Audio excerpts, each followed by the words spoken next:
Hello दोस्तों, नमस्कार। आप लोगों का एग्री स्टेज 92 में बहुत बहुत स्वागत है। आज हम सॉइल से संबंधित प्रीवियस ईयर क्वेश्चन डिस्कस करने वाले हैं जो हमारी आने वाली एजीटी की परीक्षा के दृष्टिकोण से अत्यधिक महत्वपूर्ण होंगे। इसमें हमारा पहला प्रश्न है, कितने प्रतिशत से अधिक वायुरंध्र जब पानी से भर जाते हैं तो पौधों की वृद्धि सीमित हो जाती है। कितने परसेंट से अधिक जो है वायुरंध्र जब भर जाएंगे वाटर से तो पौधों की वृद्धि सीमित हो जाएगी। ऑप्शन नंबर ए 50 से 60%, बी 60 से 70, सी 70 से 80, डी 80 से 90। तो इसका राइट ऑप्शन हो जाएगा ऑप्शन नंबर ए। जब जो है सॉइल के 50 से 60% जो पार्टिकल्स हैं वाटर से भर जाते हैं तो पौधों की वृद्धि सीमित हो जाती है। ऑप्शन नंबर ए राइट है। अगला प्रश्न है, मृदा रंग के निर्धारण में क्रोमा क्रोमा क्या दर्शाएगा। मृदा के निर्धारण में क्रोमा क्या दर्शाएगा। मृदा रंग तरंग या तरंग का हल्का गहरापन, रंग की शुद्धता, सांद्रता, प्रोत्साहन। तो क्रोमा की बात करें तो क्रोमा से क्लीननेस होता है, यानी रंग का या शुद्धता और साधनता को दर्शाएगा। क्रोमा जो है क्लीनिनेस से संबंधित है, रंग की शुद्धता और सांद्रता से। ऑप्शन नंबर सी राइट हो जाएगा, 72 का सी राइट है। अगला प्रश्न है, पाइराइट सुधारक का रासायनिक। तो पाइराइट सुधारक का FeS होता है या CuS होता है, MnS या FeS2। तो इसका राइट ऑप्शन हो जाएगा ऑप्शन नंबर डी। पाइराइट का सुधारक जो होता है उसका फार्मूला FeS2 होता है। अगला प्रश्न है, 50 kg यानी पोटास प्रति हेक्टेयर देने के लिए कितने MOP म्यूरेट ऑफ पोटास की जरूरत होगी।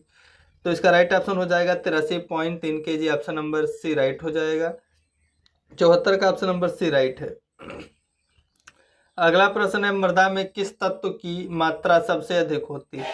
मृदा में किस तत्व की मात्रा सबसे ज्यादा होगी। O2, Fe, Al, Si। तो इसका राइट ऑप्शन हो जाएगा O2 की मात्रा जो है मृदा में ज्यादा होती है। ऑप्शन नंबर बी राइट है। अगला प्रश्न देखेंगे, निम्नलिखित में से कौन सुमेलित नहीं है। जो हाइड्रोमीटर है, हाइड्रोमीटर क्या करेगा, मृदा स्थूलता घनत्व को मापता है, राइट हो जाएगा। और मृदा कड़ाकार का निर्धारण कौन करता है, पिग्नोमीटर। और मृदा नमी धारणा जो है ये परमियोमीटर निकालता है। लेकिन जो मृदा नमी निर्धारण है ये पोटोमीटर नहीं होता है। इसका ऑप्शन नंबर डी राइट है, ये संबंधित नहीं है। 76 का ऑप्शन नंबर डी राइट हो जाएगा। पोटोमीटर जो है मृदा निर्धारण नहीं करता है, नमी निर्धारण नहीं करेगा। अगला प्रश्न है, विशिष्ट ऊर्जा किसकी अधिक होती है। विशिष्ट ऊर्जा किसकी अधिक होती है, बालू, क्ले, सिल्ट, ह्यूमस। तो इसका राइट ऑप्शन हो जाएगा ऑप्शन नंबर डी। जो ह्यूमस होता है, ह्यूमस की विशिष्ट ऊर्जा अधिक होती है, 200 से अधिक। अगला प्रश्न है, मृदा में किस संग्रहणी एक्युमुलेशन प्रक्रिया को लेटराइजेशन माना जाता है। मृदा में किस एक्युमुलेशन प्रक्रिया को लेटराइजेशन माना जाएगा। आयरन एल्यूमिनियम ऑक्साइड, सिलिका या कैल्शियम कार्बोनेट। तो इसका राइट ऑप्शन हो जाएगा ऑप्शन नंबर ए। मृदा में जो आयरन और एल्यूमिनियम ऑक्साइड का संग्रह प्रक्रिया है इसको लेटराइजेशन माना जाता है। अगला प्रश्न है, पोडोजोलाइजेशन। पोडोजोलाइजेशन प्रक्रिया में मृदा में किसका संग्रह होगा, सिलिका का, आयरन एल्यूमिनियम ऑक्साइड का, कैल्शियम का या जिप्सम का। तो इसका राइट ऑप्शन हो जाएगा ऑप्शन नंबर ए। पोडोलाइजेशन प्रक्रिया में जो है मृदा में सिलिका का संग्रह होता है। ऑप्शन नंबर ए राइट है। अगला प्रश्न है, ऐसी चट्टानें जिसमें 65% से अधिक सिलिका ऑक्साइड यानी SI2 होता है कि प्रकृति होगी। ऐसी चट्टानें जिसमें 65% से अधिक सिलिका ऑक्साइड होता है कि प्रकृति कैसी होगी, उदासीन, क्षारीय, अम्लीय या चूना युक्त। तो इसका राइट ऑप्शन हो जाएगा ऑप्शन नंबर सी। ऐसी चट्टानें जिसमें 65% से अधिक सिलिका ऑक्साइड होता है वो अम्लीय प्रकृति की होती है। अगला प्रश्न है, मृदा में लगभग कितने परसेंट से अधिक सिलिका होते हैं, 24, 31, 35 या 27। तो इसका राइट ऑप्शन हो जाएगा ऑप्शन नंबर बी। मृदा में जो है लगभग 27% से अधिक 27% तक सिलिका पाई जाती है। अगला प्रश्न है, मृदा वायु में नाइट्रोजन की सांद्रता कितनी होती है, 70, 74, 82, 78। तो इसका राइट ऑप्शन हो जाएगा ऑप्शन नंबर सी। मृदा वायु में नाइट्रोजन की जो सांद्रता होती है लगभग 78% के आसपास होती है। अगला प्रश्न है, कौन सा सुमेलित नहीं है। कियोनाइट जो है फास्फोरस से है, माल्ट मोनोनाइट पोटासियम मैग्नीशियम से है, वर्मिकुलाइट मैग्नीशियम से रिलेटेड है, लेकिन इलाइट में लोहा नहीं होता है। ऑप्शन नंबर 63 जो 83 है इसका ऑप्शन नंबर बी राइट हो जाएगा। केओलाइट में फास्फोरस होता है, माल्टमोलोनाइट में केओरेमजी पोटास और मैग्नीशियम, और वर्मिकुलाइट में मैग्नीशियम होता है। अगला प्रश्न है, गेहूं की फसल के लिए मृदा में उपलब्ध ओल्सन फास्फोरस की क्रिस्टल लिमिट है। गेहूं की फसल के लिए मृदा में उपलब्ध ओल्सन फास्फोरस की क्रिस्टल लिमिट कितनी है? तो इसका राइट ऑप्शन हो जाएगा बी। गेहूं की फसल के लिए मृदा में उपलब्ध ओल्सन फास्फोरस की क्रिस्टल लिमिट 10 केजी प्रति हेक्टेयर है। अगला प्रश्न है, अमोनियम सल्फेट में गंधक का अंश होता है 12%, 20%, 24% या 30%। अमोनियम सल्फेट में गंधक कितने परसेंट होता है? राइट ऑप्शन हो जाएगा सी 24%। 85 का ऑप्शन नंबर सी राइट है। अमोनियम सल्फेट में गंधक 24% होती है। अगला प्रश्न है, क्षारीय मृदा में कौन सा एक मुख्य क्षार पाया जाता है? क्षारीय मृदा में कौन सा एक मुख्य क्षार पाया जाता है? Calcium chloride, calcium bicarbonate, sodium bicarbonate, magnesium sulphate. तो इसका राइट ऑप्शन हो जाएगा ऑप्शन नंबर डी। क्षारीय मृदाओं में जो है सोडियम कार्बोनेट मुख्य क्षार पाया जाता है, इसलिए क्षारीय सॉइल को सोडिक सॉइल्स भी बोलते हैं। अगला प्रश्न है, निम्नलिखित तेल खलियों में से किसमें नाइट्रोजन का अधिकतम अंश होता है? किस ऑयल केक्स में नाइट्रोजन का अधिकतम अंश होगा? अरंडी खली, नीम खली, मूंगफली खली। तो इसका राइट ऑप्शन हो जाएगा जो मूंगफली खली होती है, इसमें जो है नाइट्रोजन अधिकतम होता है 7 से 8% तक। ऑप्शन नंबर इसमें डी राइट हो जाएगा। अगला प्रश्न है, मृदा सुघट्यता के निर्धारण हेतु क्या उपयोग में आता है? मृदा शुद्धता किसे निर्धारित करेंगे? पिकोनोमीटर से, अटरवरोपण, इर्गा या ब्योकस हाइड्रोमीटर। तो जो प्लास्टिसिटी होती है, सॉइल प्लास्टिसिटी, उसका निर्धारण करते हैं हम अटरबर्ग उपकरण से। ऑप्शन नंबर इसका सी राइट हो जाएगा। सॉइल प्लास्टिसिटी यानी मृदा सुघटता जो है, इसका जो निर्धारण है अटरबर्ग उपकरण से किया जाता है। अगला प्रश्न है, मृदा समुच्चय यानी सॉइल एग्रीगेशन का निर्धारण। सॉइल एग्रीगेशन का निर्धारण किससे करेंगे? योडर उपकरण, इर्गा, कोन पेक्नोमीटर, अटरबर्ग उपकरण। तो सॉइल प्लास्टिसिटी तो अटरबर्ग उपकरण से होती है, लेकिन जो मृदा एग्रीगेशन है उसका निर्धारण हम योडर उपकरण से करते हैं। ऑप्शन नंबर ए राइट है। अगला प्रश्न है, निम्नलिखित में से कौन सी एक मात्रा मृदा के रेडॉक्स पोटेंशियल का प्रतिनिधित्व करती है? कौन सी मात्रा है मृदा में जो रेडॉक्स पोटेंशियल का प्रतिनिधित्व करेगी? जो मृदा में सर्वाधिक अवायु स्थान होते हैं वो -250 है। 101 का ऑप्शन नंबर ए राइट हो जाएगा। -250 जो मात्रा है मृदा में रेडॉक्स पोटेंशियल का निर्धारण करती है, जो मृदा में अवायु अवस्था में पाई जाती है। अगला प्रश्न है, सर्वाधिक है। अगला प्रश्न है, बैकेट 1964 द्वारा वर्णित QI संबंध के तहत उच्च PBC के क्या दर्शाएगा? बैकेट ने 1964 में दिया था QI संबंध के तहत जो उच्च PBC के है वो क्या दर्शाएगा? मृदा में उच्च पोटेशियम की उपलब्धता, यानी मृदा में पोटेशियम की उपलब्धता बहुत अच्छी है, ये चीज दर्शाएगा उच्च PBC के।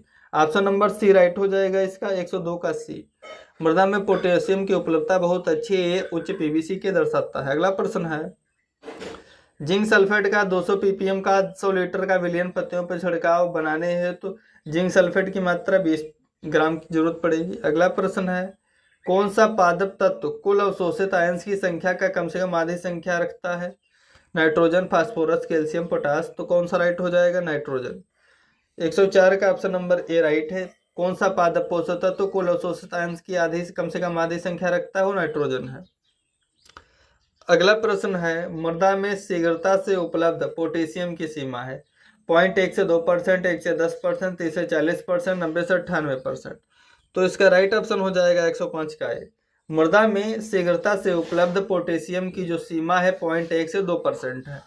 अगला प्रश्न है, माइका की धनायन विनिमय क्षमता होती है। माइका की धनायन विनिमय क्षमता कितनी होती है? 0, 80 से 100, 30 से 50 या 150। तो इसका राइट ऑप्शन हो जाएगा ऑप्शन नंबर ए। जो माइका की धनायन विनिमय क्षमता होती है 0 होती है। अगला प्रश्न है, पोटेशियम सल्फेट में गंधक कितने % होता है? 50, 17, 22, 12।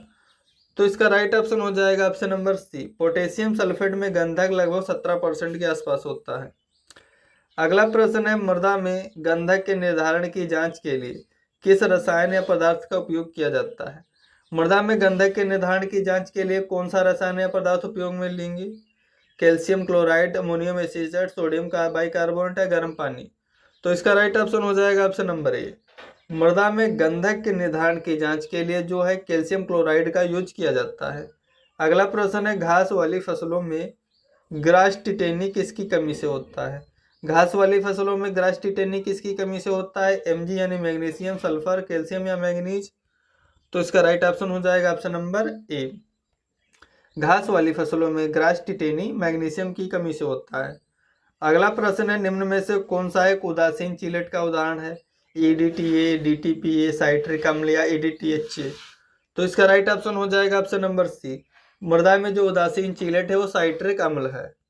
अगला प्रश्न है, मृदा में लोहा, Fe, जिंक, जर्डियन, कॉपर, Cu, मैग्नीज, एमएन की जांच के लिए कौन सी विधि अपनाते हैं? मृदा में लोहा, जिंक, कॉपर और मैग्नीज की जांच के लिए कौन सी मेथड अपनाएंगे? DTP। Option number D right हो जाएगा। मृदा में लोहा, जिंक, मैग्नीज और कॉपर की जांच के लिए DTPA विधि अपनाते हैं। ऑप्शन नंबर डी राइट है इसमें, 11 का डी। अगला प्रश्न है, निम्नलिखित में से कौन एक मैग्नीज खनिज नहीं है? पायरोल्यूसाइट, हास्मेनाइट, रोडोनाइट। जिनके लास्ट में जो है पायरोल्यूसाइट, हास्मेनाइट, रोडोनाइट, ये सभी मैग्नीज खनिज है, लेकिन टीनोराइट मैग्नीज खनिज नहीं है। ऑप्शन नंबर डी इसमें राइट है, 112 का डी। मैग्नीज खनिज नहीं है, टीनोराइट। पायरोल्यूसाइट, हास्मेनाइट और रोडोनाइट मैग्नीज खनिज के उदाहरण है। अगला प्रश्न है, सूक्ष्म पोषक तत्व कौन सा है जो एक अधातु है? सूक्ष्म पोषक तत्वों में कौन सा एक अधातु है? लोहा, मैग्नीज, जिंक, बोरान। तो इसका राइट ऑप्शन हो जाएगा जो बोरान है वो एक अधातु सूक्ष्म तत्व है। अगला प्रश्न है, डाइट में मोलिब्डेनम और कॉपर के असंतुलन से जानवरों में मोलिब्डेनोसिस हो बीमारी हो जाती है जब घास में मोलिब्डेनम का अंश कितने ppm से ज्यादा हो? डाइट में मोलिब्डेनम और कॉपर के असंतुलन से जानवर में मोलिब्डेनोसिस बीमारी हो जाती है जब घास में मोलिब्डेनम का अंश कितने ppm से ज्यादा होता है? 5, 10, 15, 20। तो इसका राइट ऑप्शन हो जाएगा ऑप्शन नंबर ए। जब जो घास में मोलिब्डेनम का अंश 5 ppm से ज्यादा होगा तो मोलिब्डेनोसिस बीमारी हो जाती है पशुओं में। अगला प्रश्न है, कैल्शियम हाइड्रोक्साइड का उदासीनीकरण मान कैल्शियम कार्बन तुल्यांक कितना होता है? जो है कैल्शियम हाइड्रोक्लोराइड का उदासीनीकरण मान या कैल्शियम कार्बन का तुल्यांक मान कितना होता है? तो इसका राइट ऑप्शन है बी। कैल्शियम हाइड्रोक्साइड का उदासीनीकरण मान 136% है, कैल्शियम कार्बन तुल्यांक जो होता है वो 136% होता है। अगला प्रश्न है, अम्लीय मृदा में किस तत्व की विशालता के कारण पौधे की वृद्धि सामान्यतः अवरुद्ध हो जाती है? अम्लीय मृदा में किस तत्व की विशालता के कारण जो है पौधे की वृद्धि सामान्यतः अवरुद्ध हो जाएगी, विशेषकर जब मृदा pH 5 या 5.5 से कम होता है? लोहा, एल्युमिनियम, हाइड्रोजन, मैग्नीज। तो इसका राइट ऑप्शन हो जाएगा सी।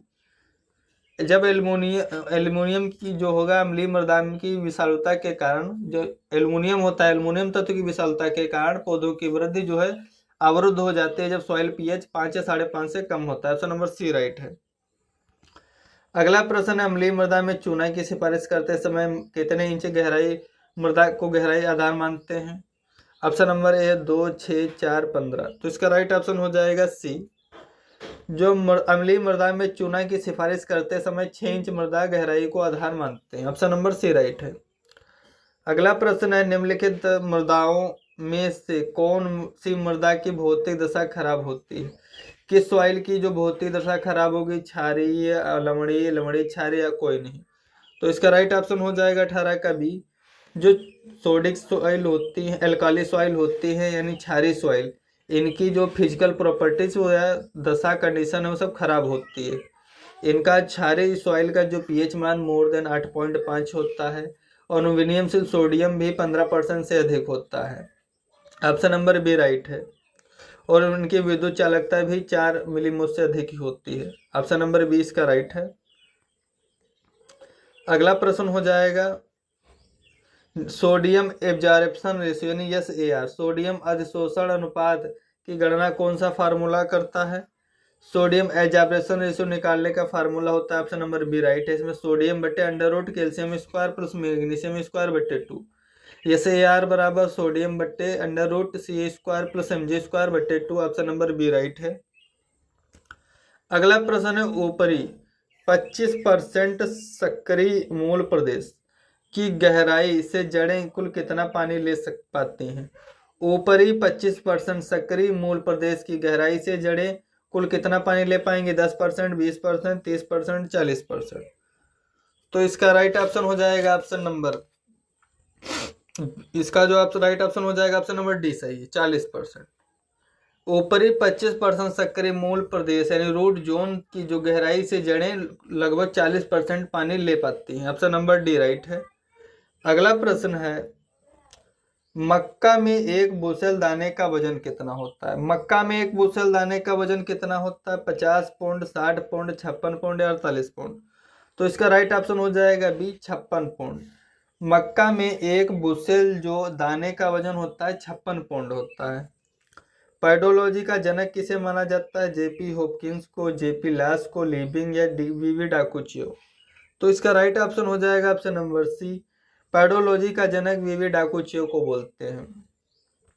अगला प्रश्न है, पादप उत्पादन का मृदा के विभिन्न गुणों के साथ संबंध किसने ग्राह्य रखा है? एग्रोनॉमिस्ट, पेडोलॉजिस्ट, मृदा केमिस्ट या एडोफोलॉजिस्ट? पादप उत्पादन में मृदा के विभिन्न गुणों के साथ जो संबंध एडोफोलॉजिस्ट होते हैं, इन्होंने बनाया रखा है। ऑप्शन नंबर बी राइट है। मृदा के मतलब पौधों के संबंध में मृदा का अध्ययन जो एडोफोलॉजी कहलाएगा। एडोफोलॉजी से संबंधित हैं एडोफोलॉजिस्ट। ऑप्शन अगला प्रश्न है, चट्टानों पर पड़े बिना जमे हुए पदार्थ को किस नाम से जाना जाता है? चट्टानों पर पड़े बिना जमे हुए पदार्थ को क्या कहेंगे? सोलम, बेड रॉक, एओरिजिन या रेगोलिथ? तो इसका राइट ऑप्शन हो जाएगा ऑप्शन नंबर बी, चट्टानों पर पड़े बिना जमे हुए पदार्थ को क्या बोलते हैं? रेगोलिथ बोलते हैं। अगला प्रश्न है, मृदा के लंबवत काटे हुए भाग को क्या बोलेंगे? Vertical section of the soil known as soil profile. Option number C right है। 134 का सी। मृदा के लंबवत काटे हुए भाग को प्रोफाइल बोलते हैं, सॉइल प्रोफाइल। सोलम में होता है, सोलम में क्या होगा? ए बी और E horizon, A B horizon, A B और सी या ए प्लस रेगोलिथ? तो इसका राइट ऑप्शन हो जाएगा ए। जो सोलम होता है उसमें ए बी और ई होराइजन पाए जाते हैं। अगला प्रश्न है, कार्बनिक मृदाओं में आयतन के हिसाब से साधारणतः तथा 50% से अधिक कार्बनिक पदार्थ होता है, परंतु भार के आधार पर कम से कम कितना होना चाहिए? तो इसका राइट हो जाएगा ऑप्शन नंबर ए। जो कार्बनिक मृदाओं में आयतन के हिसाब से जो है साधारण लेकिन 50% से अधिक कार्बनिक पदार्थ होता है, परंतु भार के आधार पर कम से कम 20% कार्बनिक मैटर होना चाहिए कार्बनिक मृदाओं में। ऑप्शन नंबर ए राइट हो जाएगा। अगला प्रश्न है, प्राथमिक खनिजों में कौन सा खनिज अपरदन के प्रति मोस्ट रेजिस्टेंट रखता है? तो इसका राइट ऑप्शन हो जाएगा ऑप्शन नंबर ए। जो क्वार्टज है मोस्ट रेजिस्टेंट क्षमता रखता है सॉइल इरोजन के प्रति। ऑप्शन नंबर ए राइट है। अगला प्रश्न है, निम्न में से कौन सा खनिज सबसे जल्दी अपरदित होता है? नहीं होता, लीस्ट रेजिस्टेंट है। सबसे जल्दी अपरदित होगा वो कौन सा? जियोलाइट, थियोडेंट, एंथ्रासाइट, ओविलिन? तो इसका राइट ऑप्शन हो जाएगा बी। जो ओलिविन है ये सबसे जल्दी अपरदित है, लीस्ट रेजिस्टेंट है सॉइल अपरदन के प्रति, और जो क्वार्टज है ये मोस्ट रेजिस्टेंट है अपरदन के प्रति। प्राथमिक खनिजों में कौन सा खनिज जो अपरदन के प्रति जो मोस्ट रेजिस्टेंट है? ये हो जाएगा क्वार्टज में बहुत जल्दी अपरदन नहीं होता है, मोस्ट रेजिस्टेंट है सॉइल इरोजन के प्रति। और जो ये लीस्ट रेजिस्टेंट है मृदा अपरदन के प्रति वो है ओलिविन। ओलिविन सबसे जल्दी अपरदित हो जाएगा लेकिन क्वार्टज जल्दी नहीं होगा। इसमें ऑप्शन नंबर बी राइट है। अगला प्रश्न है, निम्न में से कौन सा द्वितीयक खनिज है? मस्कोवाइट, डोलोमाइट, बायोराइट या एनोराइट? तो इसका राइट ऑप्शन हो जाएगा सी, डोलोमाइट द्वितीयक खनिज होता है। अगला प्रश्न है, गुरुत्वाकर्षण द्वारा परिवहन होने वाले अकार्बनिक पेत्रा पदार्थ क्या कहलाएंगे? गुरुत्वाकर्षण द्वारा परिवहन होने वाले अकार्बनिक पदार्थ क्या कहलाएंगे? ग्लेशियल कहलाएंगे, मेराइन, ओलिविन या कोलिवियल? तो इसका राइट ऑप्शन हो जाएगा ऑप्शन नंबर डी, गुरुत्वाकर्षण द्वारा परिवहन होने वाले अकार्बनिक पदार्थ को कोलिवियल बोलते हैं। ऑप्शन नंबर डी राइट है। हवा के साथ उड़ने वाला पदार्थ, हवा के साथ उड़ने वाला पदार्थ जो प्राथमिक रूप से सेल्ट और उसके साथ महीन बालू और क्ले होता है क्या कहलाएगा? मृदा के साथ उड़ने वाला पदार्थ जो प्राथमिक रूप से सेल्ट होगा, बालू होगा, क्ले होगा, क्या कहलाएगा? ओलिवियन, मेराइन, लोएसिस या एलुवियल? तो इसको बोलेंगे ऑप्शन नंबर इसका बी राइट हो, लोएसिस बोलते हैं इसको।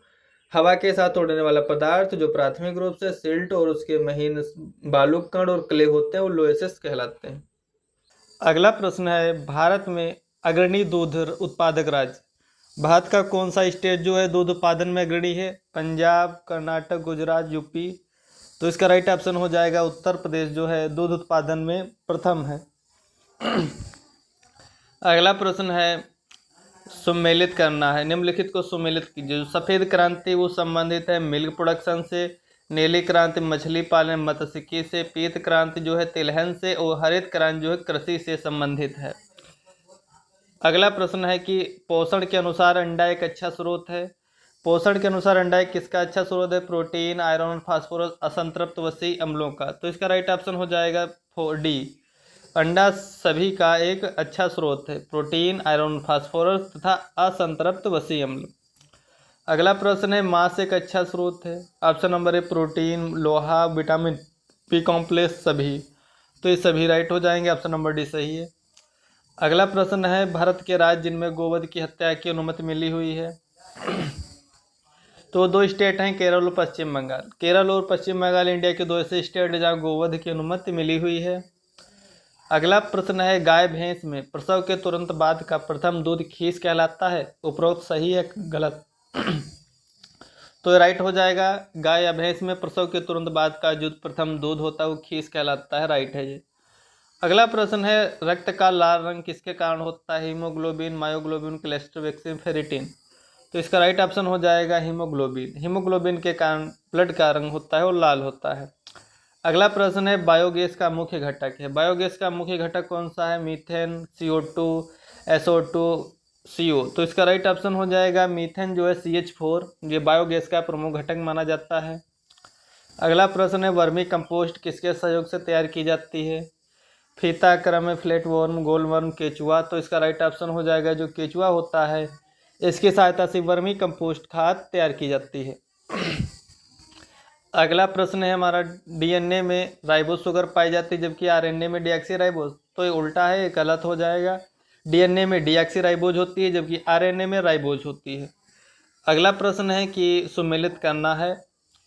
इधर हार्मोन दिए हुए हैं, इधर स्रोत दिए हुए। जो वृद्धि हार्मोन होता है वो पीयूष ग्रंथ से निकलेगा, मास्टर ग्लैंड इसको बोलते हैं। एस्ट्रोजन अंडाशय से, थायरॉक्सिन निकलेगा थायराइड से।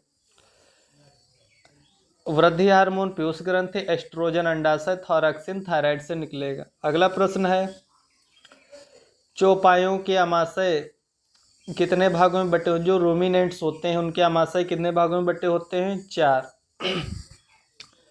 अगला प्रश्न है हमारा इधर नस्लें दी हुई दुधारू, इधर उनके प्रकार दो। दुधारू नस्ल कौन सी? इसमें जो साहीवाल है वो दुधारू नस्ल है। भार ढोने वाली अमृतमहल है। डुअल पर्पज हो गई देवनी विदेशी है। Holstein Friesian. दुधारू नस्ल हमारी साहीवाल है, भार ढोने वाली अमृतमहल, डुअल पर्पज यानी द्विप्रजनशील नस्ल देवनी विदेशी, होल्स्टीन फ्रीजियन। अगला प्रश्न देखेंगे भारत में सबसे अधिक अंडा उत्पादक राज्य। तो इसका राइट ऑप्शन हो जाएगा option number D, Andhra Pradesh में सबसे ज़्यादा अंडा प्रोडक्शन होता है। अगला प्रश्न है रोग जिनका पशुओं से मानव या मानव से पशुओं में संचार होता है कहलाते हैं। वे रोग जिनका जो है मानव से पशुओं में तथा पशुओं से मानव में संचार होगा वो ज़ूनोटिक्स डिजीज कहलाएंगे। वे डिजीज जिनका मानव से पशुओं या पशुओं से मानव में संचार होता है ज़ूनोटिक्स कहलाते हैं। ऑप्शन नंबर बी इसमें राइट है। अगला प्रश्न है भारत में सफ़ेद क्रांति का जनक। भारत में व्हाइट रिवॉल्यूशन के फादर हैं। ऑप्शन नंबर सी राइट है, वर्गीज कुरियन। स्वामीनाथन जो है green revolution in India. White revolution in India Verghese Kurien है। अगला प्रश्न है निम्न में से कौन एक गरीब की गाय कहलाती है? गरीब की गाय किसको बोलते हैं? भेड़, बकरी, भैंस। तो इसका राइट ऑप्शन हो जाएगा ऑप्शन नंबर डी, जो बकरी है जो पुअर मेंस काऊ कहलाती है। ऑप्शन नंबर डी राइट है। अगला प्रश्न है केटल की नस्लें जो मुख्य रूप से शारीरिक कार्य के लिए जानी जाती हैं कहलाएंगी भार ढोने वाली। केटल की नस्लें जो मुख्य रूप से शारीरिक कार्य के लिए जानी जाती हैं भार ढोने वाली कहलाएंगी। अगला प्रश्न है पास्चुराइजेशन का सिद्धांत किसने दिया था? ऑप्शन नंबर निकोलस एपर, डब्ल्यू लुईस पास्चर, कोई नहीं, एडवर्ड जेनर। तो इसका राइट ऑप्शन हो जाएगा लुईस पास्चर। पास्चुराइजेशन का सिद्धांत लुईस पास्चर ने दिया था। अगला प्रश्न है कौन सा डिजीज जिसमें वायरस जनित नहीं? FMD जो है फुट एंड माउथ डिजीज, ये भी वायरस से होता है। रेंडर पेस्ट, पोंका रोग, ये भी वायरस से होता है। और छोटी माता जिसे बोलते हैं चिकन पॉक्स, ये भी वायरस डिजीज है। लेकिन ऑप्शन नंबर सी पैराट्यूबरकुलोसिस जो है ये वायरस डिजीज नहीं है। अगला प्रश्न इसमें ऑप्शन में भी राइट हो जाएगा। अगला प्रश्न देखेंगे मेड काउ डिजीज का मानव रूप है। मेड काउ डिजीज का मानव रूप है CJD। मेड काउ डिजीज का मानव रूप है CJD। अगला प्रश्न है मानव में रेबीज संचार किसके माध्यम से होता है? जल वायु भोजन कुत्ते काटने से, तो इसका राइट ऑप्शन हो जाएगा डी। मानव में रेबीज का संचार यानी ट्रांसमिशन जो होता है कुत्ते काटने से होता है। अगला प्रश्न है, इसमें सुमेलित करना है, इधर रोग है इधर वेक्टर हैं, कौन सा वेक्टर कौन सा रोग फैलाएगा उसको सुमेलित करना है। जो मलेरिया होता है ये एनाफ्लीज मच्छर के द्वारा फैलाया जाता है। अगला प्रश्न है, विलायती बबूल जिसे बोलते हैं प्रोसोपिस जूलीफ्लोरा की किन भूमियों में उगाने के लिए संतुष्ट है। जो विलायती बबूल होता है इसे बोलते हैं प्रोसोपिस जूलीफ्लोरा, किन भूमियों में उगाने के लिए उपयुक्त है या संतुष्ट है। जल प्लावित शुष्क लवणीय क्षारी, तो इसका राइट ऑप्शन हो जाएगा लवणीय क्षारी जो सॉइल होती हैं और उसमें विलायती बबूल उगाने के लिए उपयुक्त रहता है। अगला प्रश्न है, नीम किस प्रदेश का राज्य वृक्ष है। नीम किस प्रदेश का राज्य वृक्ष है। मध्य प्रदेश, असम, यूपी, आंध्र प्रदेश, तो इसका राइट ऑप्शन हो जाएगा option number D. Andhra Pradesh का जो नीम है वो राज्य वृक्ष माना जाता है। अगला प्रश्न है, नीम में औषधीय गुण कीटनाशक एवं कवकनाशक के रूप में पाया जाने वाला पदार्थ। नीम में औषधीय गुण या कीटनाशक या फंजीसाइड के रूप में कौन सा पदार्थ पाया जाता है, उसे बोलते हैं एजेडिरेक्टिन। नीम में एजेडिरेक्टिन नामक पदार्थ पाया जाता है। अगला प्रश्न है, कृषि वानिकी के अंतर्गत वृक्षों के छाये में उगाने हेतु उपयुक्त फसलें। कृषि वानिकी के अंतर्गत छाया में उगाने वाले फसलें कौन सी सर्वाधिक उपयुक्त हैं। लहसुन, प्याज, गेहूं, धान, अदरक, हल्दी, तो इसका राइट ऑप्शन हो जाएगा अदरक हल्दी जो हैं उनको हम एग्रो फॉरेस्ट्री में छायादार वृक्षों के नीचे भी उगा सकते हैं, अच्छा प्रोडक्शन देती है हल्दी और अदरक। ऑप्शन नंबर 3 राइट है। अगला प्रश्न है, शीघ्र ही राष्ट्रीय भूमि सुधार परिषद का गठन हुआ। राष्ट्रीय भूमि सुधार परिषद का गठन कब हुआ था। 2008 में, ऑप्शन नंबर बी राइट है। राष्ट्रीय भूमि सुधार परिषद का गठन 2008 में हुआ। अगला है, मैजिक ट्री या जादुई वृक्ष अपने बहुउपयोगों के कारण कहा जाता है। जो मैजिक ट्री या जादुई वृक्ष है अपने बहुउपयोगों के कारण क्या कहा जाता है, उसे शुभ-बबूल बोलते हैं। शुभ-बबूल को मैजिक ट्री या जादुई वृक्ष कहते हैं।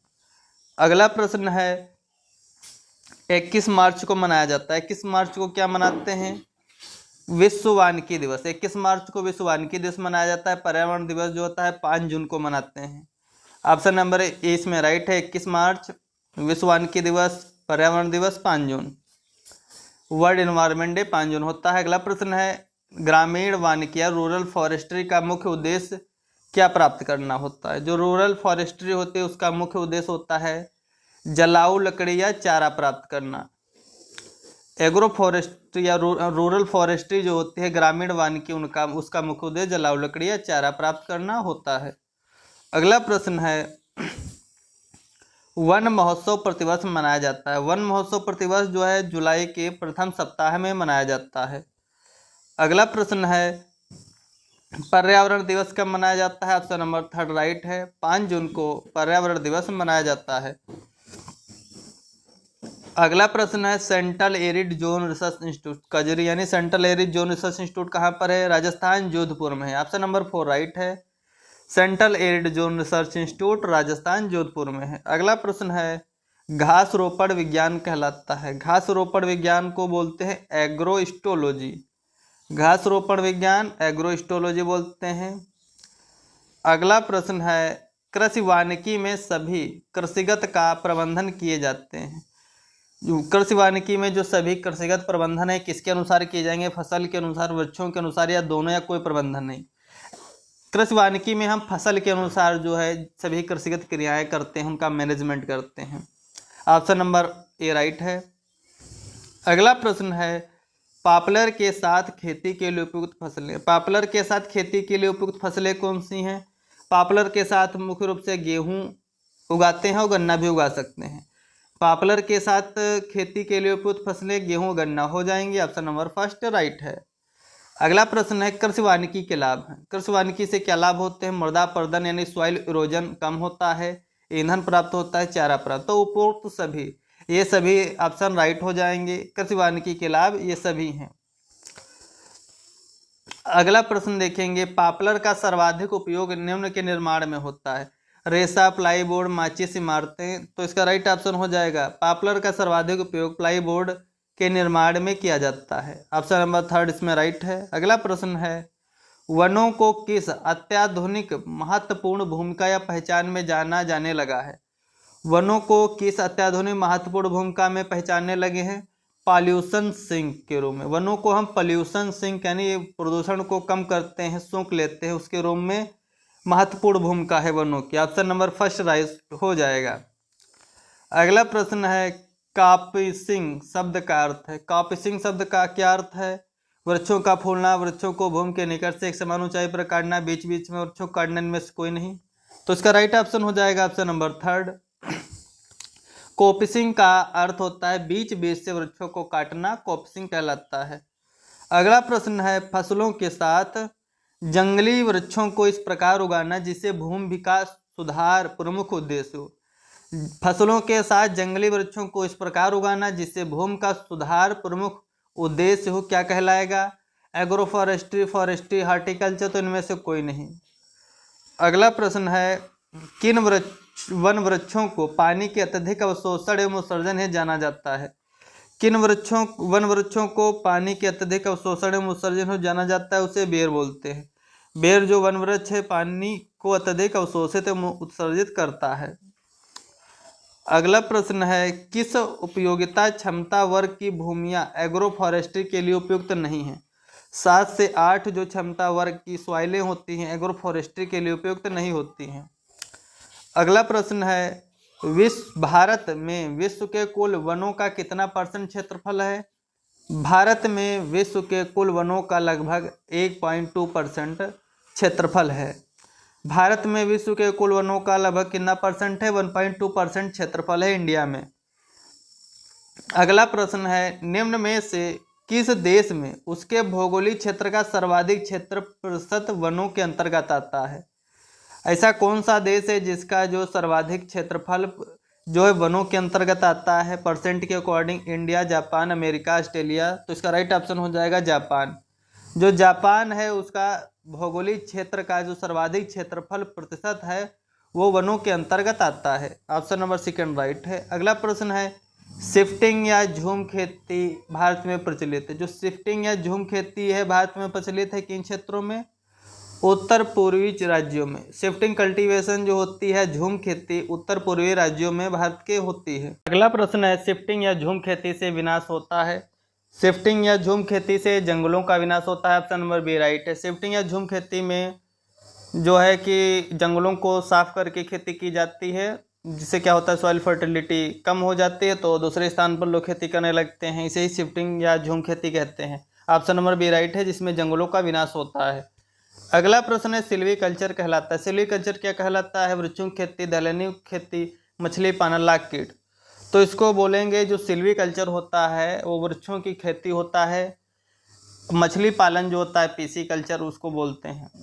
ऑप्शन नंबर ए इसमें राइट है। वृक्षों की खेती सिल्वी कल्चर कहलाता है। अगला प्रश्न है फसल के साथ वृक्ष, चारे एवं पशुपालन आदि हेतु भूमि का स्थायी प्रबंधन या मैनेजमेंट करने की प्रणाली है।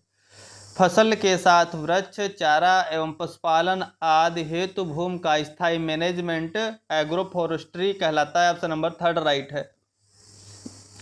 एग्रोफॉरेस्ट्री के अंतर्गत फसल के साथ चारा, पशुपालन, वृक्ष तथा भूमि का स्थायी मैनेजमेंट किया जाता है। अगला प्रश्न है खेत या फार्म के चारों ओर उगाने के लिए उपयुक्त वृक्षों की प्रजाति। खेत या फार्म के चारों ओर कौन से वृक्ष हम उगा सकते हैं? आम, आंवला, अमरूद है, बेर, महुआ, नीम, पॉपुलर, यूकेलिप्टस, बबूल। तो इसका कौन सा ऑप्शन राइट हो जाएगा? अगला प्रश्न देखेंगे थोड़ा डाउट वाला है। कृषि वानिकी वृक्षों की प्रमुख महत्वपूर्ण विशेषता होनी चाहिए। कृषि वानिकी वृक्षों की प्रमुख महत्वपूर्ण विशेषता क्या होनी चाहिए? अधिक एवं लंबी शाखाएं, छोटी एवं कम शाखाएं, धीरे बढ़ने वाली या भूमि से धीमी दर से पोषक प्राप्त करने वाली।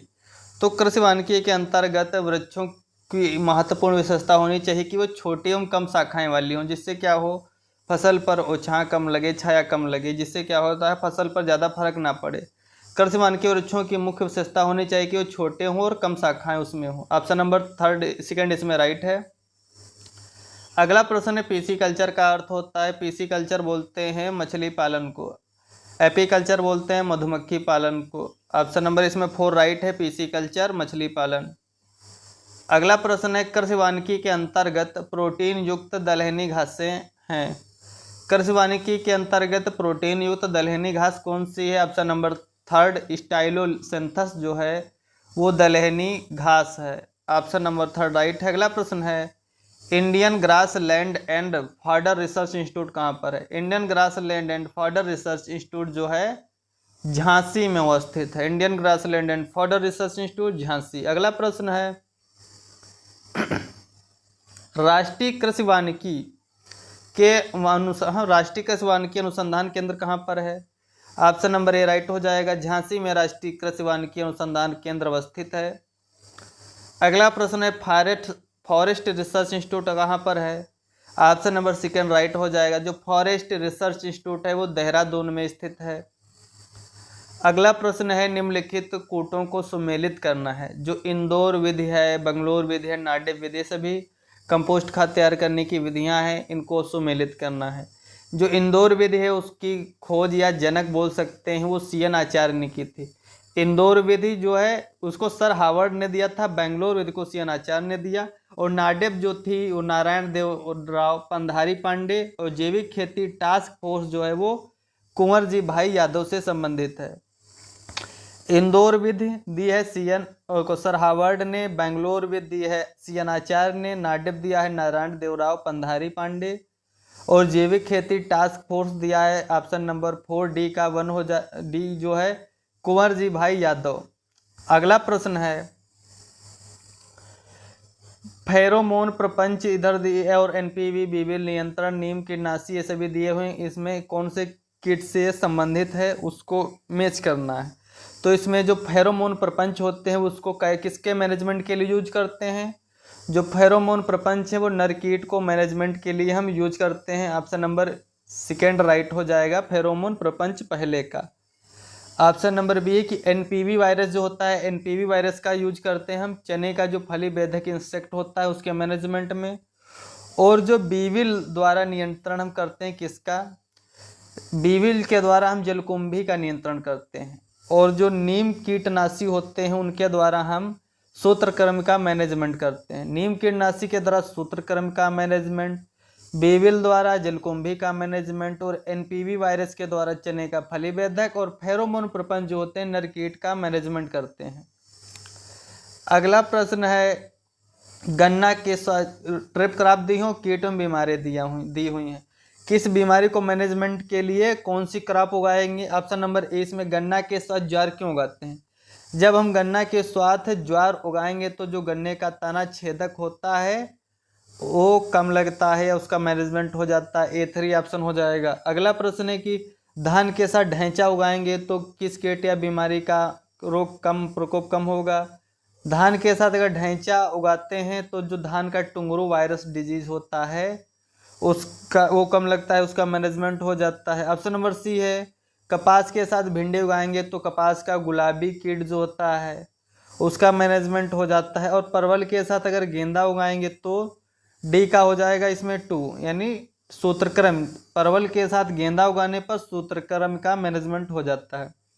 गन्ना के साथ ज्वार की अगर ट्रैप क्रॉप उगाएंगे तो गन्ने के साथ ज्वार तो गन्ने का तना छेदक, धान के साथ ढैंचा तो टुंगरू वायरस धान का, कपास के साथ भिंडी तो गुलाबी कीट कपास का, परवल के साथ गेंदा तो सूत्रक्रम का मैनेजमेंट हो जाएगा। निमाटोड भी बोलते हैं सूत्रक्रम को। अगला प्रश्न है, भारत में फास्फोरस घोलने वाले सूक्ष्म जीव बाजार में निम्न नाम से उपलब्ध हैं। भारत में फास्फोरस घोलने वाले जो सूक्ष्म जीव हैं किस नाम से बाजार में उपलब्ध हैं? माइक्रोफास, सुपरफास, फास्फोबैक्टीरिया। तो ये सभी राइट हैं। भारत में फास्फोरस घोलने वाले सूक्ष्म जीव माइक्रोफास, सुपरफास और फास्फोबैक्टीरिया आदि नामों से उपलब्ध है। अगला प्रश्न है, भूमि में फास्फोरस को घोलने वाले कवकों में मृदा में सर्वाधिक संख्या पाई जाने वाले वेम जीनस हैं। तो ऑप्शन नंबर बी राइट हो जाएगा। जो ग्लोमस स्पीसीज हैं वो में घोलने वाले जो फास्फोरस हैं उनकी सर्वाधिक संख्या है ग्लोमस स्पीसीज की। अगला प्रश्न है, वर्तमान में अनेक कीटों में नियंत्रण हेतु सर्वाधिक मात्रा में प्रयोग किया जाने वाला सूक्ष्म जीव है। वर्तमान समय में अनेक कीटों के मैनेजमेंट हेतु सर्वाधिक मात्रा में प्रयोग किया जाने वाला सूक्ष्म जैविक कीटनाशी है उसे बोलते हैं बैसिलस थ्यूरेंजिएंसिस। अधिकतर कीटों के जैविक मैनेजमेंट में हम बैसिलस थ्यूरेंजिएंसिस का यूज करते हैं। अगला प्रश्न है व्हाइट ग्रब इंसेक्ट के मैनेजमेंट के लिए किसका हम यूज करेंगे, कौन सा जीवाणु यूज करेंगे। व्हाइट ग्रब कीट के मैनेजमेंट के लिए ऑप्शन नंबर 3 बी पोपिलियलिस जो है उसका मैनेजमेंट करता है ये व्हाइट ग्रब कीट का, बी पोपिलियलिस।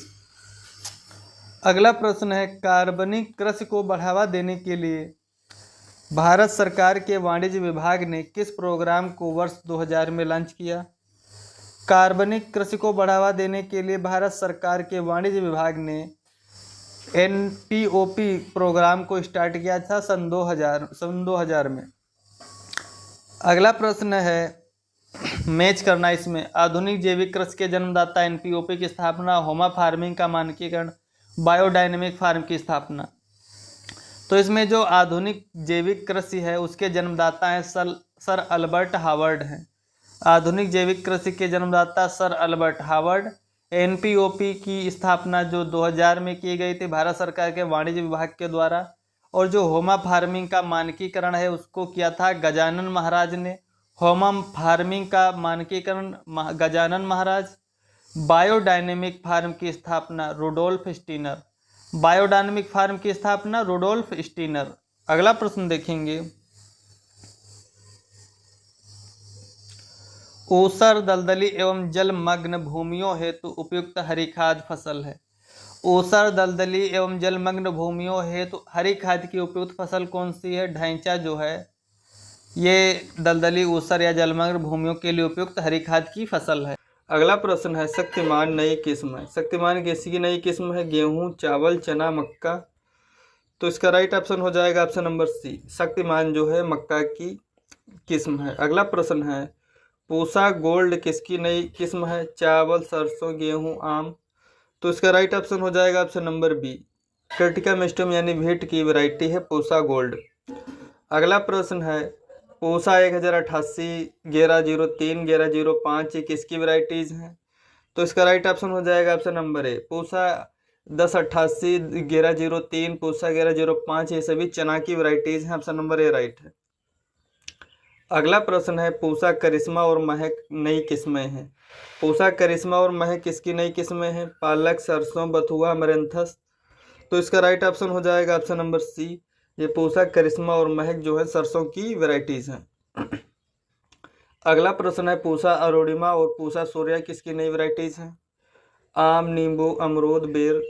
तो इसका राइट ऑप्शन हो जाएगा ऑप्शन नंबर ए, पूसा अरोड़िमा और पूसा सूर्या ये मैंगो की वैरायटीज हैं। अगला प्रश्न है पूर्वा, ऊर्जा और पूसा विशेष किसकी नई वैरायटीज हैं। तो इसका राइट ऑप्शन हो जाएगा ऑप्शन नंबर बी, जो पूर्वा, ऊर्जा और पूसा करिश्मा है ये व्हीट की नई वैरायटीज हैं। ऑप्शन नंबर बी राइट है इसमें। अगला प्रश्न है डीजीवूजन किसमें बोनेपन का स्रोत है। गेहूं, मूंगफली, बाजरा, चावल। तो इसका राइट ऑप्शन हो जाएगा जो डीजीवूजन होता है वो धान यानी चावल में जो है बोनेपन के लिए उत्तरदायी है, और व्हीट में जो बोनेपन के लिए होता है वो नोरिंटन होता है। 112 का ऑप्शन नंबर डी राइट हो जाएगा। डीजीवूजन जो है चावल में बोनेपन के लिए उत्तरदायी है, और नोरिंटन जो होता है व्हीट में बोनेपन के लिए उत्तरदायी है। अगला प्रश्न है आर्थिक उपज और बायोलॉजिकल उपज का अनुपात होता है। लीफ एरिया अनुपात, हार्वेस्ट इंडेक्स, कुल हार्वेस्ट या कुल बायोमास। तो इसका राइट ऑप्शन हो जाएगा ऑप्शन नंबर बी, आर्थिक उपज और बायोलॉजिकल उपज का अनुपात जो होता है उसे हार्वेस्ट इंडेक्स बोलते हैं। प्लांट टाइप धारणा सबसे पहले किसने प्रस्तुत की। जेनिंग, डोनाल्ड, फिनले या रामुसन। तो इसका राइट ऑप्शन हो जाएगा ऑप्शन नंबर ए, जो प्लांट टाइप अवधारणा है ये जेनिंग के द्वारा 1964 में डेवलप की गई। अगला प्रश्न है पौधे में सूखे की परिस्थिति में किस स्तर में वृद्धि होती है। पौधे में सूखे की परिस्थिति में किसके स्तर में वृद्धि होगी। ABA, थाइलिन, प्रोलिन या सभी। तो इसका राइट ऑप्शन हो जाएगा ऑप्शन नंबर डी, पौधे में सूखे की परिस्थिति में ABA, थाइलिन, प्रोलिन इन सभी के स्तर में वृद्धि होती है। अगला प्रश्न है वर्टिकल और हॉरिजॉन्टल रेजिस्टेंट की धारणा किसने दी। वर्टिकल और हॉरिजॉन्टल रेजिस्टेंट की धारणा किसने दी। नेल्सन, वांडर प्लांक, रॉबिन्सन या रसेल। तो इसका राइट ऑप्शन हो जाएगा ऑप्शन नंबर बी, वर्टिकल और हॉरिजॉन्टल रेजिस्टेंट की अवधारणा वान डर प्लांक ने 1963 में दी। अगला प्रश्न है फिजियोलॉजिकल रेसेज की अवधारणा किसने दी? फिजियोलॉजिकल रेसेज की अवधारणा किसने दी? बैरस ने दी, डीबेरी, रॉबिन्सन या रसेल? तो इसका राइट ऑप्शन हो जाएगा ऑप्शन नंबर ए। फिजियोलॉजिकल रेसेज की अवधारणा जो है बैरस के द्वारा 1911 में दी गई। अगला प्रश्न है गेहूं में ए जीनोम का स्रोत है। गेहूं में ए जीनोम का स्रोत क्या है? ट्रिटिकम यूरेटस, ट्रिटिकम डिकोइडस, ट्रिटिकम ड्यूरम या ट्रिटिकम टर्जिडम? तो इसका राइट ऑप्शन हो जाएगा ऑप्शन नंबर ए। गेहूं में ए जीनोम का स्रोत ट्रिटिकम यूरेटू है। अगला प्रश्न है ब्रेसिका नाइग्रा व ब्रेसिका कंप्रेचिस ये संकर से उत्पन्न अम्पली डिप्लॉइड हैं यानी उभय द्विगुणित हैं। ब्रेसिका नाइग्रा और ब्रेसिका कंप्रेटिस से क्या डेवलप हुई थी? ब्रेसिका जिन्सेरिया। 119 का ऑप्शन नंबर सी राइट है। ब्रेसिका नाइग्रा और ब्रेसिका कंप्रेटिस के क्रॉस से ब्रेसिका जिन्सेरिया डेवलप हुई है, उभय द्विगुणित है। अगला प्रश्न है बीटीटी संबंधित है। बीटीटी संबंधित चावल से मक्का, गेहूं, जौ? तो इसका राइट ऑप्शन हो जाएगा ऑप्शन नंबर डी। जो बीटीटी है वो जौ से संबंधित है। अगला प्रश्न है त्रिगुणित सामान्यता होते हैं। त्रिगुणित सामान्यता होते हैं स्टेराइल, फर्टाइल या मेल स्टेराइल? तो इसका राइट ऑप्शन हो जाएगा ऑप्शन नंबर ए। जो त्रिगुणित होते हैं सामान्यता स्टेराइल होते हैं। अगला प्रश्न है प्रथम मानव निर्मित अनाज है। प्रथम मानव निर्मित अनाज कौन है? ट्रिटिकेल है, पोमेटो, रेफेनो, ब्रेसिका? तो इसका राइट ऑप्शन हो जाएगा जो प्रथम मानव निर्मित अनाज है वो ट्रिटिकेल है।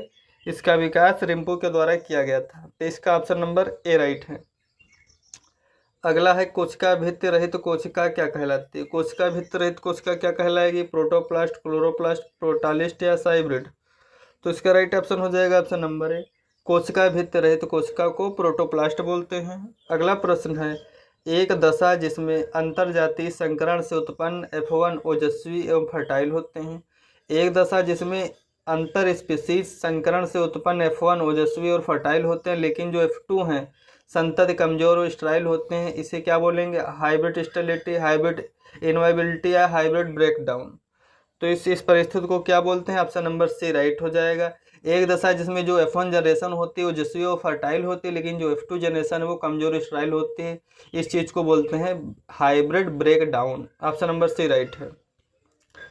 अगला प्रश्न है संकर की जीवित संतति उत्पन्न करने की अयोग्यता कहलाती है। संकर की जीवित संतति उत्पन्न करने की अयोग्यता क्या कहलाएगी? संकर बंधता, हाइब्रिड ब्रेक डाउन, संकर जीवन अयोग्यता या सभी? तो इसका राइट ऑप्शन हो जाएगा ऑप्शन नंबर ए। संकर की जीवित संतति उत्पन्न करने की जो अयोग्यता इनबिलिटी है वो संकर बंधता कहलाती है। अगला प्रश्न है संकर ओज यानी हेटेरोसिस शब्द किसके द्वारा दिया गया? डेवनपोर्ट, सल, हल या ईस्ट? तो इसका राइट ऑप्शन हो जाएगा ऑप्शन नंबर बी। जो संकर ओज शब्द है सल के द्वारा 1914 में दिया गया था। हेटेरोसिस वर्ड सल के द्वारा 1914 में दिया गया। अगला प्रश्न है अधिकतम समानता यानी हाईएस्ट यूनिफॉर्मिटी किसमें मिलती है? Double cross, multiple cross, single cross या थ्री वे क्रॉस? तो इसका राइट ऑप्शन हो जाएगा ऑप्शन नंबर सी। जो अधिकतम समानता यानी हाईएस्ट यूनिफॉर्मिटी वो सिंगल क्रॉस में मिलती है। ऑप्शन नंबर सी राइट है। अगला प्रश्न है डबल टॉप क्रॉस कहलाता है। डबल टॉप क्रॉस क्या है? A into B OPV cross. Option number A इसमें राइट है। जो डबल टॉप क्रॉस है वो A into B into OPV है। अगला प्रश्न देखेंगे संकर ओज की प्रभाविता अवधारणा सबसे पहले किसने प्रस्तुत की? डोमिनेंस हाइपोथेसिस सबसे पहले किसने प्रस्तुत की? डेवनपोर्ट, ईस्ट, हल या सल ने? तो इसका राइट ऑप्शन हो जाएगा ऑप्शन नंबर ए। जो संकर ओज की प्रभाविता अवधारणा डोमिनेंस ऑफ हाइपोथेसिस जो सबसे पहले डेवनपोर्ट ने 1908 में दी। ऑप्शन नंबर ए राइट है। अगला प्रश्न है संकर ओज यानी हेटेरोसिस को स्थिर करने के लिए कौन सी विधि काम में लेते हैं? हेटेरोसिस को स्थिर करने के लिए कौन सी मेथड काम में लेंगे? एपोमेक्सिस, पॉलीप्लॉइड, एसेक्सुअल या सभी? तो इसका राइट ऑप्शन हो जाएगा ऑप्शन नंबर डी। संकर ओज को स्थिर करने के लिए हम अनिषेक जनन, बहुगुणिता और अलैंगिक जनन का प्रयोग करते हैं। ऑप्शन नंबर डी राइट है। अगला प्रश्न है परपरागित जातियों में लगातार इनब्रीडिंग से प्राप्त सत्य प्रजनन लाइन को क्या बोलते हैं? परपरागित जातियों में लगातार इनब्रीडिंग से प्राप्त सत्य जो या ट्रू ब्रीडिंग लाइन को क्या बोलेंगे? ऑप्शन नंबर बी राइट है। इसमें इनब्रेड बोलेंगे।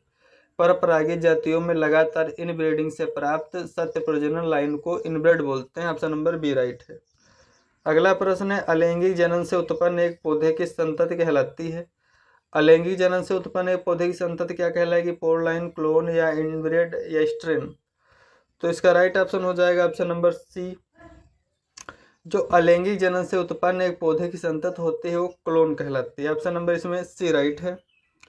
अगला प्रश्न है एक समयुग्मज यानी सिंगल होमोजाइगस स्वपरागित पौधे की संतति कहलाती है। एक समयुग्मज यानी सिंगल होमोजाइगस स्वपरागित पौधे की संतति क्या कहलाएगी? प्योर लाइन, क्लोन, लैंड्रस या इनब्रेड। तो इसका राइट ऑप्शन हो जाएगा option number A. Single homozygous स्वपरागित पौधे की संगत जो होती है वो प्योर लाइन कहलाती है। सिंगल होमोजाइगस स्वपरागित पौधे की जो संतति है वो प्योर लाइन कहलाएगी। ऑप्शन अगला प्रश्न है प्योर लाइन थ्योरी किसके द्वारा प्रतिपादित की गई? जोहानसन के द्वारा, बेटसन, यूल या निकलसन हेल। तो इसका राइट ऑप्शन हो जाएगा option number B. Pure line जो थ्योरी है वो जोहानसन के द्वारा प्रतिपादित की गई। अगला प्रश्न है लिंकेज यानी कि घटना सबसे पहले किसने देखी? जो लिंकेज है सहलंगता इसकी घटना सबसे पहले किसने देखी थी? बेटसन एवं पुनेट, मार्गन, हुगो डी व्रिज या मेंडल। तो इसका राइट ऑप्शन हो जाएगा ऑप्शन नंबर ए। लिंकेज की जो घटना है सबसे पहले बेटसन एवं पुनेट के द्वारा देखी गई। अगला प्रश्न है एक जीन एक एंजाइम परिकल्पना किसने प्रतिपादित की? एक जीन एक एंजाइम परिकल्पना किसने प्रतिपादित की? लीडरबर्ग, टेटम, यूलर एवं स्टाडलर, वाटसन एवं क्रिक या बीटल एवं टेटम। तो इसका राइट ऑप्शन हो जाएगा ऑप्शन नंबर डी। एक जीन एक एंजाइम परिकल्पना जो है बीटल एवं टेटम के द्वारा दी गई। अगला प्रश्न है जीन नियमन की ओपेरान अवधारणा किसने दी? जीन नियमन की ओपेरान धारणा किसने दी? बेटल एवं टेटम, जेकब एवं मोनार्ड, वाटसन एवं क्रिक, इनमें से कोई नहीं। तो इसका राइट ऑप्शन हो जाएगा ऑप्शन नंबर बी। जीन नियमन की जो ओपेरान धारणा है वो जेकब एवं मोनार्ड के द्वारा दी गई। अगला प्रश्न डॉक्टर हरगोविंद खुराना को 1968 में किस कार्य के लिए नोबेल पुरस्कार प्रदान किया गया? डॉक्टर हरगोविंद खुराना को 1968 में किस कार्य के लिए नोबेल प्राइज मिला? उत्परिवर्तन, आरएनए संश्लेषण, आनुवंशिक कोड एवं डीएनए का पात्रा संश्लेषण या प्रोटीन संश्लेषण। तो इसका राइट ऑप्शन हो जाएगा option number C. Doctor Hargobind Khorana को 1968 में आनुवंशिक कोड एवं डीएनए का पात्रा संश्लेषण के लिए नोबेल प्राइज दिया गया। अगला प्रश्न है निम्न में से कौन सा सेट कोशिका में सही क्रम को दर्शाता है? कौन सा सेट है कोशिका में सही क्रम को दर्शाएगा? तो इसका ऑप्शन नंबर ए ही राइट है। अनुलेखन, अनुवादन, प्रोटीन संश्लेषण। अनुलेखन, अनुवादन और प्रोटीन संश्लेषण ये है सही क्रम को दर्शाता है। अगला प्रश्न है गैमेटिक क्रोमोसोम वाला पौधा क्या कहलाता है? गैमेटिक क्रोमोसोम वाला पौधा क्या कहलाएगा? ऑप्शन नंबर ए अगुणित, एक गुणित, दो गुणित या बहुगुणित। तो इसका राइट ऑप्शन हो जाएगा ऑप्शन नंबर ए। जो युग्मक गुणसूत्र यानी गैमेटिक क्रोमोसोम वाला पौधा होता है वो अगुणित होता है। 2n+-1 गुणसूत्रों वाला पौधा क्या कहलाएगा? 2n+-1 गुणसूत्रों वाला पौधा अगुणित, असुगुणित या विषम गुणित। तो इसका राइट ऑप्शन हो जाएगा ऑप्शन नंबर बी। 2n+-1 गुणसूत्रों वाला पौधा असुगुणित होता है और जो है गैमेटिक क्रोमोसोम वाला पौधा अगुणित होता है। अगला प्रश्न है बंद पुष्प में परागण एवं निषेचन की क्रिया क्या कहलाएगी? बंद पुष्प में परागण एवं निषेचन की क्रिया क्या कहलाएगी? क्लिस्टोगेमी, होमोगेमी, केस्मोगेमी या डाइकोगेमी। तो इसका राइट ऑप्शन हो जाएगा ऑप्शन नंबर ए। बंद पुष्प में परागण एवं निषेचन की क्रिया जो है क्लिस्टोगेमी कहलाती है। अगला प्रश्न है एक स्थिति जिसमें एक जीन से दूसरे जीन के प्रभाव को छिपा देते हैं जब वे दोनों एक ही गुणसूत्र पर स्थित होते हैं, तो इसे क्या बोलेंगे? प्रभाविता, एपिस्टेटिस, दोनों या कोई नहीं। तो इसका राइट ऑप्शन हो जाएगा ऑप्शन नंबर बी। एपिस्टेटिस वह स्थिति है जिसमें एक जीन दूसरे जीन के प्रभाव को छिपा देता है जब वो दोनों एक ही क्रोमोसोम पर स्थित होते हैं। अगला प्रश्न 2n-1-1 2n-1-1 गुणसूत्र संगठन वाला व्यक्ति कहलाता है। मोनोसोमिक होता है, डायसोमिक, डबल मोनोसोमिक या डबल ट्राइसोमिक। तो इसका राइट ऑप्शन हो जाएगा डबल मोनोसोमिक। 2n-1-1 क्रोमोसोम संगठन वाला व्यक्ति डबल मोनोसोमिक कहलाता है। अगला प्रश्न है स्वपरागण यानी सेल्फिंग से संबंधित कौन सा कथन सही है? तो इसका राइट ऑप्शन हो जाएगा ऑप्शन नंबर सी। सेल्फिंग से संबंधित कौन सा कथन सही है? सी। या विषम युग्मता को घटाएगा। सेल्फिंग विषम युग्मता को कम करता है, घटाता है। अगला प्रश्न है टेंटिकल है। टेंटिकल क्या अंतर जाति है, अंतरा जाति है, इंटरजेनरिक है, इंट्राजेनरिक है? तो टेंटिकल क्या है? 154 का ऑप्शन नंबर सी राइट हो जाएगा, इंटरजेनरिक है। टेंटिकल एक इंटरजेनरिक है, ऑप्शन नंबर सी राइट है। अगला प्रश्न है बंद गोभी किस कारण से परपरागित है? पुष्पाकृत, प्रोटोगाइनी, सेल्फ इंकोपाबिलिटी या प्रोटोएंड्री? तो इसका राइट ऑप्शन हो जाएगा ऑप्शन नंबर डी, अनिश्चितता, यानी स्व अनिश्चितता, सेल्फ इनकॉम्पेटेबिलिटी के कारण बंद गोभी जो है वो परपरागित है। ऑप्शन नंबर इसमें डी राइट है। अगला प्रश्न है मक्का में परपरागण होता है क्योंकि यह प्रोटोएंड्री है, प्रोटोगाइनी है, सेल्फ इनकॉम्पेटेबिलिटी या सभी? तो इसका राइट ऑप्शन हो जाएगा ऑप्शन नंबर ए, मक्का में परपरागण होता है क्योंकि यह प्रोटोएंड्री है। ऑप्शन नंबर ए राइट है। बल्क पॉपुलेशन ब्रीडिंग किनके लिए उपयोगी है? बल्क पॉपुलेशन ब्रीडिंग किसके लिए उपयोगी है? फल वर्गीय फसलों के लिए, सब्जी वर्गीय फसलों के लिए, या छोटे दाने वाली फसलों के लिए, पुष्प वर्गीय फसलों के लिए? तो इसका राइट ऑप्शन हो जाएगा ऑप्शन नंबर सी, छोटे दाने वाली फसलों के लिए जो बल्क पॉपुलेशन ब्रीडिंग है वो उपयोगी है। अगला प्रश्न है मक्का की एक सिंथेटिक वैरायटी जो 10 लाइनों को मिलाकर बनाई गई कि F2 पीढ़ी में प्रबलता कितनी कमी होगी? मक्का की एक सिंथेटिक वैरायटी जो 10 लाइनों को मिलाकर बनाई गई है कि F2 पीढ़ी में प्रबलता में कितनी कमी होगी? तो 1/10, 159 का ऑप्शन नंबर डी राइट है। अगला प्रश्न है अनिषेक जनन यानी एपोमिक्सिस में संतति किसके निकटतम होती है? एपोमिक्सिस में संतति किसके निकटतम होगी? नर जनक, मादा जनक, दोनों, या इनमें से कोई नहीं? तो इसका राइट ऑप्शन हो जाएगा 168 का ऑप्शन नंबर बी, जो अनिषेक जनन यानी एपोमिक्सिस में संतति है वो मादा जनक के निकटतम होती है। अगला प्रश्न है F1 संकर की औसत वाणिज्यिक किस्म के ऊपर श्रेष्ठता क्या कहलाएगी? F1 संकर की औसत वाणिज्यिक किस्म के ऊपर श्रेष्ठता क्या कहलाएगी? हेटेरोबिलिटी, लेक्सेंस, आर्थिक संकरोज या रिलेटिव संकरोज?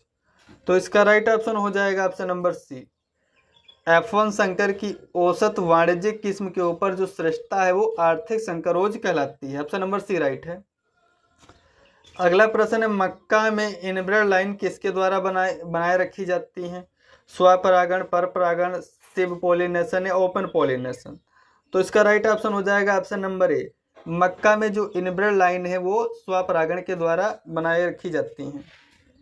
अगला प्रश्न है NBPGR कहाँ स्थित है? National bureau of plant genetic research, Lucknow, Bikaner, Karnal या नई दिल्ली?